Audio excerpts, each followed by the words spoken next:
right, so I'm here with the director of 8,000 Youths, Mr. Marvin. How are you doing today? Hello, Ashley. I'm doing fine. I'm very happy to be here in this interview to talk about my short film.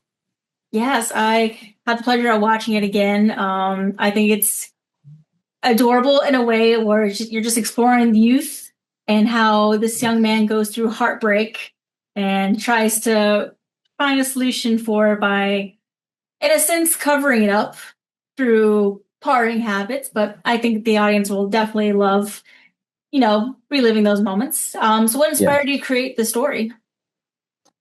Well, this story, I really wanted to be a director. I guess I had a big passion for film, so I really wanted to do something with that. And my ideas often come when I'm just maybe daydreaming, thinking about stuff.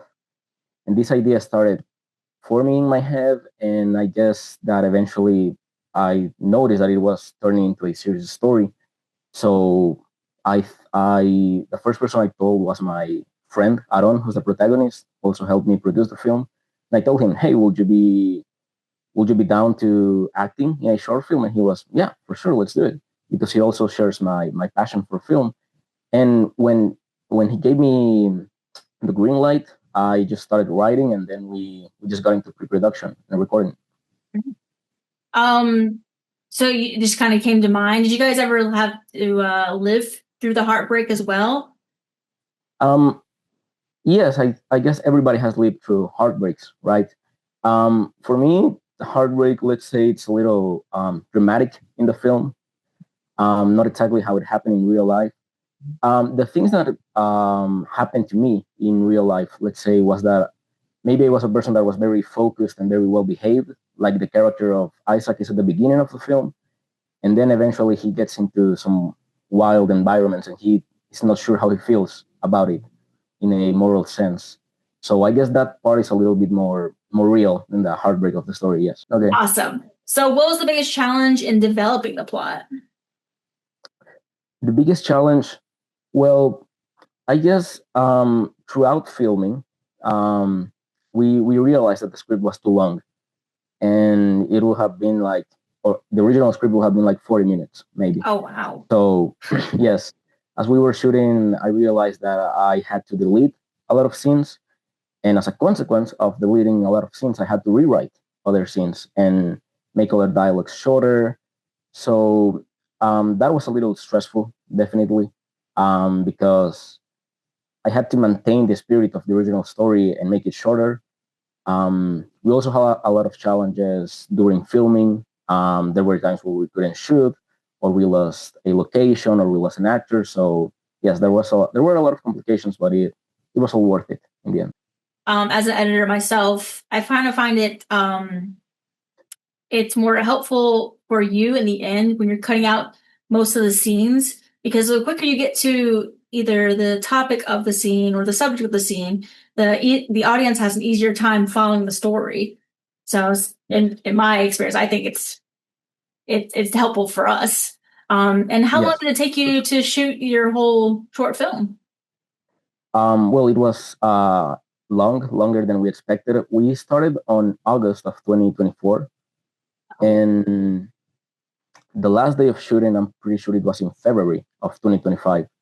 The thing is, in that period of time, there were a lot of um, chunks of time where we didn't film because maybe our schedules couldn't, they weren't aligning, or we didn't have a place to shoot in, or we were students also, so we had other obligations. So yeah, that was the entire period of time to in which we shot the film. So it was like a lot of scheduling issues and then people Yes, kind of dropping out.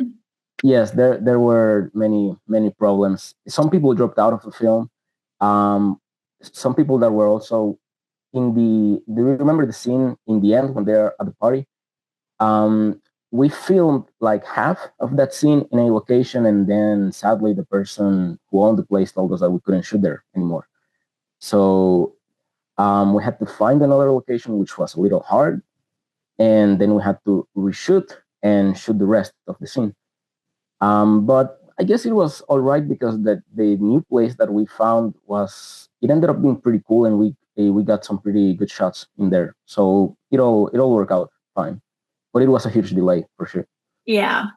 I did totally understand the stress of trying to find a new location, a new actor. Yes. In one of my films, I was supposed to shoot the next day, and my location dropped on me, and I was freaking out. I had no idea what to do, but yeah, trying to find a new place is definitely that happens to us as directors. But I think that also these challenges help us, have a stronger mindset and also improve our creativity, because I did find that when I got to a new place, some of my storyboards didn't work anymore, so I had to do new ones, and I had to, just use my imagination, my creativity, and apply it to another environment, which was a good challenge.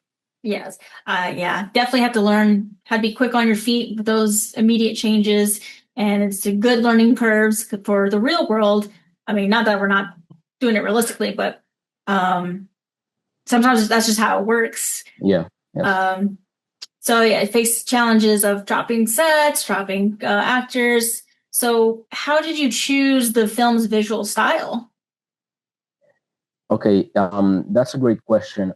That was probably the most important aspect for me in the film, the cinematography. I wanted the cinematography to be the best that it could be. We framed it in different styles. Let's say all of the scenes that are inside Isaac's room, the protagonist, we tried to shoot them in a dreamy way. We kind of wanted it to feel like it was his own space, not necessarily realistic. That's why there are many neon shots inside of his room.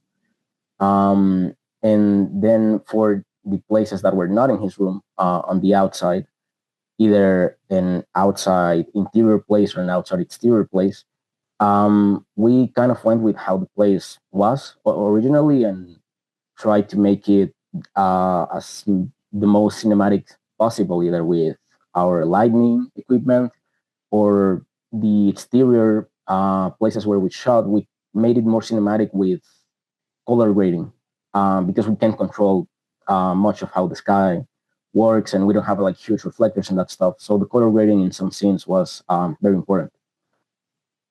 I definitely loved the looks of the short film. And I loved each shot. Each shot seemed like it was very well thought out, very well planned. Yes, and I thought it was as well as very well executed. And I think it was more engaging for me as an audience member to watch it, to really be in focus with the short film itself. And now you said that you had to cut out a few scenes. Was there anyone in particular that you loved the most that had to be cut out? Yes, there's one. There was this scene where the character had a nightmare about what happened with his girlfriend cheating. We shot part of that scene. We didn't finish shooting it, but that was one of the scenes where I realized that scene alone would have been like 3 minutes, and it was quite long for a short film. So yes, in the middle, I just decided that it was better to cut it. And so yes, that's a scene I was proud of, but I think it was the best thing for the film to cut it. I think I would have loved to have seen that in the film. Yes, maybe one day we can show it as an extra. Oh yeah. Would you ever consider trying to make it into a feature one day? That will be interesting. Yes. It's not the intention that I had with this film. Many people make short films or direct short films with the intention of selling it and turning it into a feature. Right. That was not my intention, but one thing that's been interesting throughout the whole process of releasing the film is that maybe the most common comment that we have gotten from audiences is that if there's going to be a second part, apparently people really wanted to see what happens next with this character. And well, I wouldn't do a sequel, but in a feature film that could be interesting to go deeper into the story. Yes. Yeah, I agree. And what kind of audience are you hoping connects with your film? Well, I want everyone to connect with this film. I really want cinephiles and people who love cinema to appreciate the film. That's always special when somebody who likes cinema and has this particular passion can watch the film and appreciate the film. But it is also great when people who do not necessarily share this passion and are just looking to have a good time or are just watching a film where they can enjoy it. So many people, um, like friends from my parents, for example, that are around the age of my parents, they're not cinephiles, but they told me that the film was great and that they enjoyed it. And so many audiences that maybe you don't expect are enjoying the film. So that is something, it's something great when somebody you don't expect ends up having a good time with the film. It's awesome. Yeah, I think this could definitely resonate with leaning more towards the younger crowd, and especially younger filmmakers who are up and comers. I think this would be a great example for cinematographers to look at the shots, writers who want to understand beats in the story. I think it's the perfect start for anyone who wants to look at something and learn from it. And like I said before, my favorite part was seeing young love and how it could be troublesome, because being young means also you're not really mature enough to understand the aspects and the consequences that comes with being in love and being heartbroken. But yeah, I think it was a very, very great short film. Are there any tips you have for future filmmakers or other upcoming artists? Well, I will tell people to be brave and go out and make their short films or their films. We live in a very good time to make films. We shot this film on iPhones, which is a great tool that's available to people nowadays because these smartphones have just become very good for filmmaking. Of course, it's maybe not as good as a professional camera, but it's a great tool. And with editing, color grading, and the right lighting, can be very good. We also have really good softwares, programs that are free for editing. So in this time, we have a lot of tools at our disposal to make films. So I guess this is a really good time to make films. And another tip is to be authentic. Really, when you're making a film, go with your style. Which is something that I try to be faithful to my style, even if sometimes I broke the rules or sometimes I made stuff that I thought, well, maybe people are gonna think this is not realistic or it's not according to a normal film, but it ended up working out well. So authenticity is key. That is some great advice. And I hope whoever's watching this takes it to heart, because that is some free advice right there. Yes. And any upcoming projects we can look forward to seeing?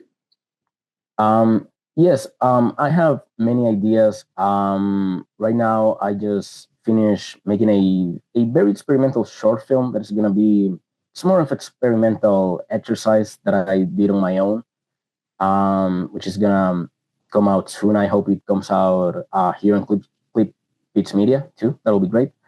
And after that, I plan to do another short film in which the actress of 1,000 Youths, her name is Genesis, will be the protagonist. That's a script that has been on my mind for a while, and I hope that that's my next kind of like big short to do. Well, I'm looking forward to seeing it one day. And where can we find you? Yes, you can find me on Instagram. I think that Insta is our best tool for communicating the things that we need to communicate as filmmakers. My Insta is Marvin JCV 211. That's my personal account. You can follow me there. And there's also the account of the film in which we promoted the film, which is MIL Juventudes.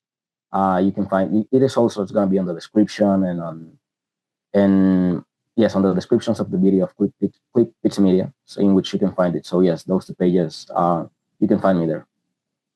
Well, Marvin, that is the end of our interview. Thank you so much for taking the time to answer my questions. I had a blast watching your film. And again, I hope whoever's watching it takes notes, heeds his advice. He's a great director, and I definitely look forward to your next project. Thank you, Ashley, for your kind words. Thank you for the space. And well, yes, I hope people enjoy the film when they watch it. I hope it reaches new audiences, which will be great. And yes, I'm very thankful for the opportunity and for your kind words.